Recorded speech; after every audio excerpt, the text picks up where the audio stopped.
Hello again and welcome to another Sigma Academy video. Today it's all about the notes field.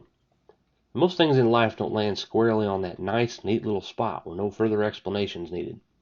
In fact, most of us live our lives in a vast region we call the gray area. The estimator is a full-time resident here. An estimator's job is to question anything gray, then clarify it, document it, and price it. So what does this have to do with Sigma? Well, we have the tools to help you rule that gray area, and the notes field is all about documenting it. So we'll use our sample file, Lenny's Diner Notes field, along with the sample addendum file, both of which are found on the Sigma Academy website. Moving to the Contents tab, the Notes fields are under the column with the asterisk at the top.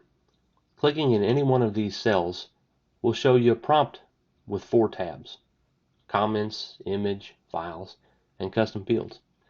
So we'll go into a little bit more detail with each one here.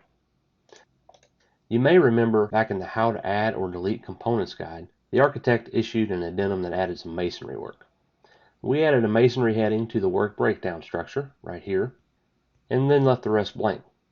So now we'll finish that out using a subcomponent in the notes field. So clicking on my work breakdown structure, I've gone ahead and added a masonry subcontractor. Notice that I also have a notes field in here ready to go. So let's go ahead and click on that and add some items under each tab.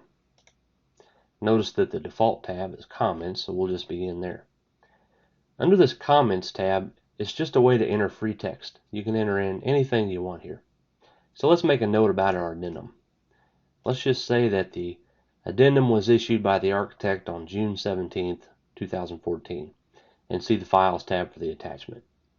That's all there is to it. Next we'll add an image. The sky's the limit here, so you can add whatever you want. When you open up the Image tab, you're presented with an option to capture anything you want to scan in. Well, we're just going to go ahead and skip that part and move right over to the Open Image. Just to illustrate the versatility of this, let's find a JPEG image. We'll go to Open, browse the file, and we'll find a picture of our architect to load into the program. So I'll just double click on that and click OK. And now we have a picture of our architect to keep us company. Sorry, architects, this could just as easily be a picture of an estimator.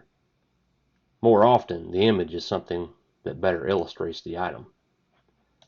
So let's find something different. That looks a little bit better. So now that we have our image, we can upload a copy of the addendum.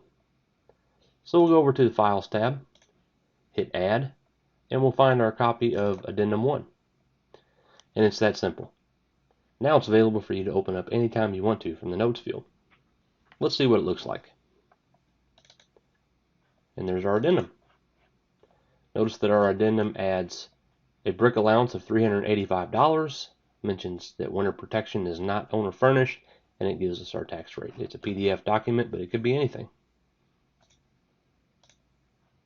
Finally, let's move on to our Custom Fields tab. Now the good thing about Custom Fields is it's used to tag other fields and link other fields within Sigma. I'll show you how that's done. First click on Add Value, and we'll click on the field name, and then the down arrow. And notice the list of Sigma fields that pop up as options. Just scroll through here and choose a supplier. And let's say we have a supplier that the architect has specified because they have a certain color of mortar that they want to use. So we'll just say Sakrete, and that's it.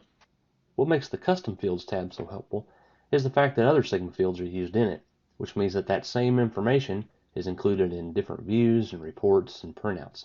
So back here in the Masonry Subcontractor item, you'll also see another great feature of the Notes field. We know that we have a note to look at, and all we have to do is access that is to just simply hover over it. And notice that everything that we've added in is now right here for us to access, just simply by hovering over it. Any information I need to get to is just there with one click. Well, that's all for this video. Thanks for watching, and we'll see you in the next one.